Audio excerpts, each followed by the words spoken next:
ओम सच्चिदानंद रूपाय विष्णुत्पत्त्यादिहेतवे तापत्रय विनाशाय गोविंदाय नमो नमः। ओम कृष्णाय वासुदेवाय हरये परमात्मने प्रणतक्लेशनाशाय गोविंदाय नमो नमः। नमस्कार, स्वागत है आपका आचार्य वाणी में। मैं आचार्य डॉक्टर विक्रमादित्य आपके साथ हूँ और आज का विषय हमारा है कि मेष राशि वालों के लिए ग्रहों का योगायोग किस प्रकार का बन रहा है।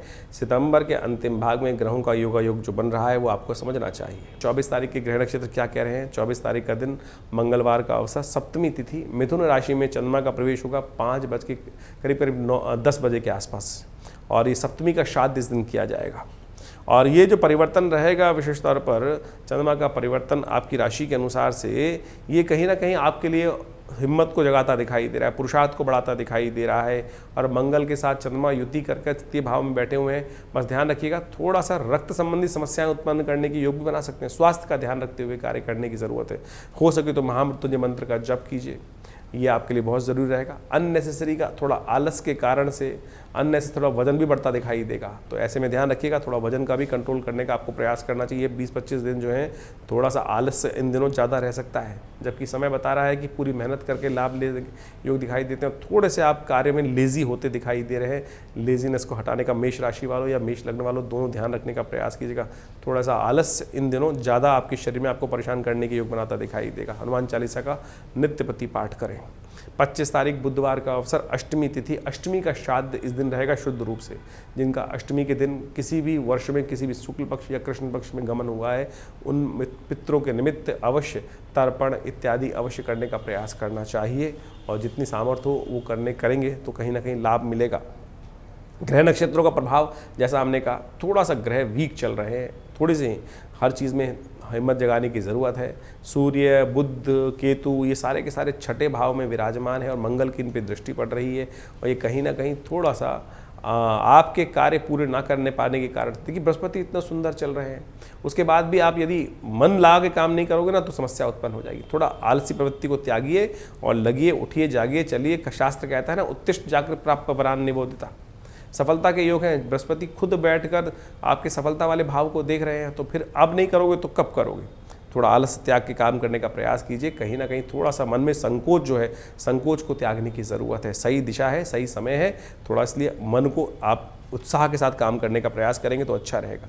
26 तारीख बृहस्पतिवार का अवसर, नवमी तिथि विद्यमान है और ये नक्षत्र समय दिखा रहा है कि आपके लिए समय परिवर्तन की तरफ जाएगा बहुत सुंदर तरीके से, और आने वाले समय में लाभ के योग बन सकते हैं। तो इसलिए आपको एक काम करना चाहिए, सुबह सुबह थोड़ा सा केले का पूजन, और हो सके तो थोड़ा सा केसर का सेवन, दूध में या किसी भी चीज़ में केसर का सेवन करने का प्रयास कीजिए। ये आपके अंदर इम्यूनिटी भी बढ़ाएगा और जो ग्रह कमज़ोर चल रहे हैं उसको भी ठीक करने की शक्ति आपको प्रदान करता दिखाई देगा। नवमी का श्राद्ध इस दिन किया जाएगा। इसके साथ साथ परिवार में कोई सौभाग्यवती स्त्री का यदि कोई गमन हो, ज्ञान हो या ना हो, इस दिन अवश्य किसी सौभाग्यवती स्त्री के निमित्त भोजन इत्यादि कराने का प्रयास करना चाहिए। एक शास्त्र में प्रमाणित है कि सौभाग्यवती स्त्रियाँ जिनका गमन हो चुका है इस स्थिति में, उनके निमित्त श्राद्ध इस दिन किया जाता है, ऐसा शास्त्र में प्रमाणित है। 27 तारीख के दिन बात करें, शुक्रवार का अवसर, दशमी तिथि, और ये दशमी तिथि के निमित्त श्राद्ध करने का शास्त्र में शुद्ध रूप से विद्यमान है। तो हमने जैसा कार्यक्रम के आरंभ में कहा था कि कौन सी तिथि में कौन सा श्राद्ध किया जाएगा, तो 27 तारीख को दशमी का श्राद्ध, दशम तिथि का श्राद्ध किया जाएगा। जिनका दशम को गमन हुआ हो उनके निमित्त, चाहे शुक्ल पक्ष में हो चाहे कृष्ण पक्ष में हो, वर्ष में किसी भी मास में हो, तो अवश्य आपने श्रद्धा के अनुसार से किसी ब्राह्मण को भोजन कराना चाहिए। गऊ के निमित्त ग्रास निकालना चाहिए इस दिन। ग्रह नक्षत्र जो कर्क में बैठे हुए चंद्रमा रूप से विद्यमान है, स्वग्रही होकर चंद्रमा चतुर्थ भाव में विराजमान हो रहे हैं, ये आपके लिए कहीं ना कहीं अच्छा योग बनाते दिखाई दे रहे हैं और ये आपके लिए कार्यों में सफलता देने के लिए योग बनाते दिखाई दे रहे हैं। सूर्य का उपाय करने की ज़रूरत है। सूर्य, केतु, बुध का उपाय लगातार करिए। हो सके तो आज इस दशमी के दिन शुक्रवार का योग बन गया है और समस्त देवताओं का वास गऊ में होता है, तो गाय को थोड़ा, देखिए श्राद्ध भी चल रहे हैं, तो कम से कम इतना तो कर ही सकते हैं कि गऊ ग्रास अपनी श्रद्धा के साथ निकालने का प्रयास कीजिए। कहीं विदेश में बैठे हैं तो चिंता ना करें, गौशालाएं बहुत सारी जगह जगह काम कर रही हैं, उनके निमित्त कुछ ना कुछ फ़ोन करके बोल दीजिए, भाई हमारे नाम से खिला दीजिए। देखिए वो भी कहीं ना कहीं उपाय ही है, वो आप जहाँ सोचोगे वहाँ कहीं ना कहीं राह बन जाएगी। 28 तारीख का अवसर, शनिवार की तिथि, एकादशी तिथि युक्त शनिवार की योग बन रहे हैं। एकादशी का श्राद्ध इस दिन किया जाएगा। एकादशी के श्राद्ध में बहुत सारे लोग भ्रांति उत्पन्न होती है कि बहुत सारे ब्राह्मणगण, बहुत सारे लोग उपवास में होते हैं तो पका हुआ भोजन कैसे दें। कोई दिक्कत नहीं, कच्चा भोजन भी आप दे सकते हैं। कोरोना काल गया ना, कोरोना काल में तो कोई किसी का भोजन कर नहीं रहा था। उस समय शास्त्र में बहुत सारे लोगों ने इस बात को शास्त्र में निकाल के बताया कि अन्न इत्यादि का दान करना भी बिल्कुल ठीक है, कोई दिक्कत नहीं है। तो कच्चा भोजन भी दे सकते हैं, फलाहार दे सकते हैं, गाय के निमित्त भोजन करा सकते हैं, भिक्षुक को भोजन दे सकते हैं, वो सब कर लेकिन श्राद्ध किया जाना अवश्य चाहिए। और जैसा हमने कहा कि आपकी राशि के अनुसार से इन दिनों शनि महाराज थोड़े से वक्र अवस्था में चल रहे हैं, 11वें भाव में चल रहे हैं। चल तो बढ़िया जगह रहे हैं लेकिन वक्री चल रहे हैं, 15 नवंबर तक वक्री चलेंगे। और ये मेष राशि वालों कहीं ना कहीं मन में कुछ भ्रम की स्थिति उत्पन्न कर सकते हैं। वक्री ग्रह जो होता है शुभ होते हुए भी यदि स्थिति में वक्री में है तो कहीं ना कहीं कष्ट दे सकता है। देव योग से 2 बार से शनिवार और एकादशी का योग बन रहा है। तो एक काम करें, जैसा हमने पिछली बार आपको बताया था कि तिल युक्त जल से भगवान विष्णु का सुंदर अभिषेक करके उनका पूजन कर लीजिए, वो चरणामृत ग्रहण कर लीजिए। इन दिनों जो ग्रह वीक चल रहे हैं स्वास्थ्य के दृष्टिकोण से भी अच्छा रहेगा और कहीं ना कहीं आपके लिए भी शनि को मनाने के लिए सुंदर उपाय रहेगा। थोड़ा सा तिल पेपर पे डाल दीजिए, थोड़े तिल से यज्ञ कर लीजिए। ओम प्रांग प्रींग प्रोंग से शनिश्चराय नमः नमो नारायणाय या पुरुष सूक्त के द्वारा ये कर लीजिए, बहुत सुंदर रहेगा। इससे शनि को मनाएंगे तो अच्छा रहेगा ग्रह नक्षत्र, क्योंकि शनि इन दिनों वक्री हैं, 15 नवंबर तक वक्री हैं और वो कहीं ना कहीं बाकी ग्रह भी थोड़े कमज़ोर उसकी वजह से हो रहे हैं। तो उसको ठीक करने का आप प्रयास करें। यही ज्योतिष का लाभ है कि सही समय पर कौन सी चीज़ें कमी है, कैसे उसको ठीक करने और सही समय पर सही ज्ञान रास्ता मिल जाए और आप उस पर चल जाएँ तो देखिएगा समस्या का निदान भी हो जाएगा, वारे न्यारे भी होंगे। 29 तारीख रविवार का अवसर, द्वादशी तिथि है और ग्रह नक्षत्रों का परिवर्तन का योग तो हमेशा की तरह इस बार भी बन रहा है और ये परिवर्तन आपके लिए पॉजिटिव है, नेगेटिव नहीं है। विजय देने के योग बना रहा है और लाभ के योग बना रहा है। ये योग दिखा रहा है कि आपके बारे में जो गलत सोचेगा ना उसका ही नुकसान होगा। कई बार हम इस हीन भावना में बैठे रह जाते हैं कि पता नहीं सामने वाले क्या सोच रहे हैं। अरे सामने वाला इस वक्त ग्रह योग आपका ऐसा है, आने वाले 2-3 दिन जो आपके बारे में हीन भावना से सोच के चलेगा ना अपना ही नुकसान कराएगा। तो इसलिए आप अपने चाल में मस्त होकर काम करने का प्रयास करें। सन्यासियों के निमित्त श्राद्ध करने का नियम है शास्त्र में इस दिन। बहुत सारे लोग हमारे जीवन में ऐसे हो सकते हैं, हमारे परिवार में जो गृहस्थ जीवन त्याग का संन्यास की तरफ प्रवृत्त हो जाते हैं, तो शास्त्र में कहा गया कि उनके निमित्त इस दिन श्राद्ध किया जाए। द्वादशी का श्राद्ध भी इस दिन है। जिनका गमन पितरों का द्वादशी के दिन हुआ था तो उनके निमित्त अवश्य तर्पण इत्यादि करें, ब्राह्मण भोजन कराएं, गौग्रास निकालें। 30 तारीख का दिन बात कर लें, सोमवार का अवसर है और बहुत सुंदर तिथि है। त्रयोदशी का तो श्राद्ध रहेगा ही, लेकिन साथ साथ सोम प्रदोष का योग भी बन गया है। ग्रह नक्षत्रों के दृष्टिकोण से समझें कि ग्रहों का योगायोग आपके लिए बड़ी अनुकूल परिस्थिति में है और पूर्ण श्रद्धा के साथ काम करें। विजय आपके लिए ग्रह योग दिखा रहे हैं कि निश्चित होती दिखाई दे रही है। तो जैसा भी आपने सुना, पूरा सिलसिलेवार तरीके से आपकी राशियों में किस प्रकार का योगायोग बनता दिखाई दे रहा है। इसके साथ साथ हमने आपको विशेष तौर पर बताया श्राद्ध के बारे में। श्राद्ध भारतीय संस्कृति का एक ऐसा विषय है जिसको कहा जाता है श्रद्धा का समर्पण। श्राद्ध का नाम ही श्रद्धा के समर्पण से बना है और भारतीय सनातन संस्कृति का एक ऐसा अद्भुत विभाग है कि जिसको हम समझ लेते हैं कि मृत्यु एक जीवन का अंत है। देखिए, मृत्यु एक जीवन का चक्र है, जन्म मृत्यु। इस संसार में न तो जन्म का चक्र कभी समाप्त होता है, ना मृत्यु का चक्र कभी समाप्त होता है। पुनरअपि जन्मम पुनरअपि मरणम शास्त्र में कहा गया है और आदि शंकराचार्य जी ने इसको प्रतिपादित भी किया है कि हम बार बार जन्म लेते हैं और बार बार मृत्यु को प्राप्त होते हैं। तो इसलिए ये जो हम सोच के आते हैं कि एक बीज को डाला उसके बाद समाप्त हो गया बीज, उसके बाद जीवन की लीला समाप्त, उसके बाद कुछ नहीं, मृत्यु के बाद भी आगे बहुत कुछ है। पुनरअपि जन्मम, ये बात सैद्धांतिक तौर पर सत्य के रूप में शास्त्र में प्रतिपादित की गई है। श्राद्ध उसका वास्तविक तौर पर प्रमाण है, ज्योतिष उसका वास्तविक तौर पर प्रमाण है कि हम पुनर्जन्म में विश्वास करने वाले लोग वास्तविक तौर पर भारतीय संस्कृति का एक वैज्ञानिक स्वरूप है ज्योतिष। ज्योतिष के अंदर हम जब दशाओं को निकालते हैं, गतरक्ष सर्वक्ष इत्यादि नक्षत्र की कैलकुलेशन करते हैं तो उसके अंदर भुक्त भोग्य की व्यवस्था आती है कि कितनी दशा, कौन सी दशा नक्षत्र के किस अंश पे आपका जन्म हुआ है, किस वेला में आपका जन्म हुआ है, उसके अनुसार से उस नक्षत्र के अनुसार से कौन सी दशा में आपका जन्म हुआ, कितना भुक्त हो चुका था, कितना भोग्य बाकी है। यानी हम जब आप अपनी विंशोत्तरी दशा को देखेंगे अपनी जन्मपत्री के अंदर तो वहाँ लिखा होता है जैसे किसी की दशा में कौन सी दिशा में जन्म हुआ, तो कितना आप पूर्व जन्म में भोग चुके हैं और उसकी बैलेंस दशा जो है वो इस जन्म में आपको भोगने को मिलने वाली है। तो उसके हिसाब से पूरा यानी गतरक्ष सर्वक्ष निकाल कर आप सही समझ सकते हैं कि ये जीवन बार बार प्राप्त होने वाला है। तो उसी प्रकार से और पुनर्जन्म जो है वो इतनी जल्दी होता नहीं है। हमारे यहाँ शास्त्र में कहा गया है बहुत सारे लोग भ्रांति के रूप में इस कथाओं को सुना देते हैं कि व्यक्ति की मृत्यु हुई, जीवन समाप्त हुआ और कुछ ही दिनों में उसका पुनर्जन्म प्राप्त हो गया। लेकिन शास्त्र प्रतिपादित करता है कि हर व्यक्ति को आपने देखो 1 वर्ष तक तो आपको प्रेत योनि में ही रहना है जीवन समाप्त होने के बाद। जब तक आपकी उन्मासिक श्राद्ध पूरे नहीं हो जाएंगे, यानी 1 वर्ष तक, 1 वर्ष के बाद ही व्यक्ति प्रेत योनि से निकलकर पितृ योनि में जाता है। तो उस 1 वर्ष के अंदर तो प्रेत योनि होनी है, तो इतनी जल्दी पुनर्जन्म होना ही नहीं है। तो इस बात को हम समझें कि श्राद्ध किनको करना है किनको नहीं करना, ये तो भेद हो ही नहीं सकता। क्या स्त्री, क्या पुरुष, क्या छोटा, क्या बड़ा, हर कोई अपने दिवंगत आत्माओं की आत्म शांति के लिए श्राद्ध कर सकता है। जब हम श्राद्ध करते हैं तो वे देवताओं का श्राद्ध करते हैं, ऋषियों का श्राद्ध करते हैं। सप्त ऋषियों का श्राद्ध के साथ साथ हम ब्रह्मा, विष्णु, महेश इत्यादि समस्त ऋषिगण का भी श्राद्ध करते हैं, अवतर्पण इत्यादि करते हैं ना साथ में। तो इस बात को समझे, कोई भी किसी के निमित्त श्राद्ध कर सकता है। तो श्राद्ध इत्यादि श्रद्धा का समर्पण तो कहीं भी किया जा सकता है ना। तो आज बहुत सारे लोग कहते हैं कि भाई बड़े भाई कर लेंगे, छोटे भाई नहीं करेंगे। भाई कर लेंगे, स्त्रियां बहनें नहीं कर सकती। अरे कोई भी कर सकता है। राम की जब भगवान रामायण के अंदर इस कथा को बड़ी सुंदर तरीके से कहा गया है कि भगवान राम जब गया पहुँचे और उन्होंने वो श्राद्ध कर्म करने के लिए लक्ष्मण जी को हाट भेजा, दुकान में भेजा कि सामान लेके आओ, कि व्यवस्था करो, श्राद्ध करना है। और जब वो नहीं पहुँच पाए समय से, तो भगवान राम स्वयं लक्ष्मण जी को देखने गए। तब तक श्राद्ध का मुहूर्त ना निकल जाए, भगवती ने स्वयं वो श्राद्ध कर्म पितरों के निमित्त किया। तो जब सीता जी कर सकती हैं श्राद्ध स्त्री होते हुए, तो आप ये किस बात भ्रांति में बसे हुए हैं कि नहीं केवल पुरुष ही श्राद्ध कर सकते। शास्त्र, भारतीय संस्कृति स्त्री पुरुष में कोई भेद नहीं मानता है। ये बात हमको अच्छे से समझ लेनी चाहिए। कुछ लोगों ने इनको अनेक प्रकार से उपस्थित करने का प्रयास किया। वो मति भ्रम हो सकता है, व्यक्तियों के ज्ञान के ऊपर समस्या हो सकता है। लेकिन जो मैं कथा में आपके समक्ष उपस्थित कर रहा था कि भगवान राम की अनुपस्थिति में भगवती सीता ने स्वयं पितृ इत्यादि यानी दशरथ इत्यादि जी का श्राद्ध करने के लिए गया में सुंदर व्यवस्था बनाई। तो आप भी कोई चिंता ना करें इस बात को। विशेष तौर पे हमें अपने पितरों के निमित्त श्राद्ध करना चाहिए। कई लोग ऐसा कह देते हैं गया का नाम आया है तो हम गया में जाके पिंड छुड़ाया है, उसके बाद आगे करने की आवश्यकता नहीं है। अरे वहाँ के महात्म्य वर्णित है कि इतने सुंदर स्थल है कि यहाँ पर पितृ को मोक्ष प्राप्त करने का सुंदर रास्ता बन जाता है, उसकी आवश्यकता नहीं होती। लेकिन ये तो आपका श्रद्धा का समर्पण है। जब तक आप हैं तब तक अवश्य अपने पितरों के निमित्त 3 पीढ़ी तक पिता, पितामह, परपितामह यानी 3 पीढ़ी तक अवश्य हमको अपने समस्त लोगों का श्राद्ध करने की कार्य करने का अवश्य प्रयास करना चाहिए। मध्याह्न काल शास्त्र के लिए सबसे श्रेष्ठ है।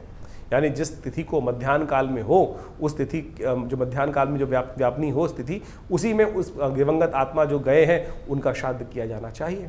यदि आपको ज्ञात है कि किस समय उनका गंतव्य हुआ, उस समय प्रत्यक्ष रूप से कौन सी तिथि विद्यमान थी, उस तिथि में चाहे कृष्ण पक्ष है चाहे शुक्ल पक्ष है, तो इन श्राद्ध आश्विन के श्राद्ध के समय में पितृपक्ष के दौरान उनका अवश्य तर्पण। और श्राद्ध में क्या क्या करना चाहिए? वैसे तो विधान बहुत लंबा चौड़ा है, जितना आप कर सकते हैं। गायत्री जप अवश्य करें, तर्पण अवश्य करें, पिंडदान अवश्य करने का प्रयास करें। तर्पण इत्यादि के साथ साथ गायत्री का जप कर सकते हैं, गायत्री का यज्ञ कर सकते हैं, ब्राह्मणों को भोजन करा सकते हैं, गऊ के घास निकाल सकते हैं, चींटी, भुक्षुक, कौआ, काग इत्यादि के लिए अवश्य कुछ भोज्य पदार्थ, श्वान के लिए भोज्य पदार्थ अवश्य निकालने का, ये बलि अवश्य करने का प्रयास करना चाहिए। ये शास्त्र में विधात वर्णित है। तो अवश्य हमें सबको जितना हो सके, कोई ब्राह्मण नहीं मिल रहा है, ब्राह्मण मिल जाए तो बहुत अच्छी बात है, नहीं तो गऊ के निमित्त एक प्लेट में खाना लगाया, भोजन किया, उनका तर्पण करते हुए साथ साथ उनको समर्पित करने का प्रयास करें।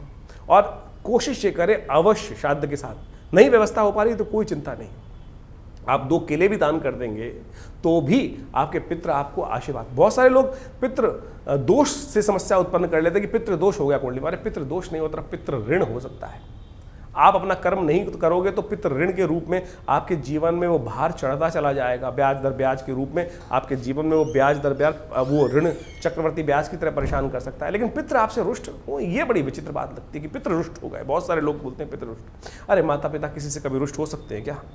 ये सोचें कैसी विडंबना हमने डाल दी कि पितृ, लोग कह देते हैं ज्योतिषी जन्मपत्री दिखाने के पास गए और उसने भ्रांति मन में उत्पन्न कर दी कि आपके तो पितृ रुष्ट हैं। अरे माता पिता किसी से रुष्ट नहीं होते। आप उनका उपहास भी कर दो तब भी वो तो, लेकिन दोष है, वो इस प्रकार का दोष है कि वो आपको प्रकृति माफ नहीं करती। आपको पितृ आपके रुष्ट होना, लेकिन प्रकृति आपको उस जो आपने गलत कर्तव्य किया है वो ऋण, वो भार आपके ऊपर अवश्य चढ़ जाएगा। वो आपको ध्यान रखना चाहिए।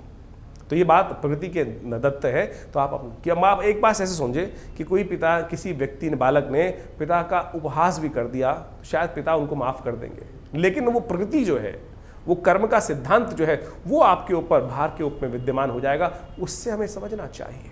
एक छोटा बच्चा यदि पिता के ऊपर खेल रहा हो, पिताजी के ऊपर कुछ विष्टाबित कर देगा तो क्या पिता रुष्ट हो जाते हैं? माता पिता तो रुष्ट बिल्कुल होते ही नहीं कभी। जब प्रत्यक्ष नहीं हुए तो अप्रत्यक्ष रूप में जाकर हाँ दुखी जरूर होते हैं।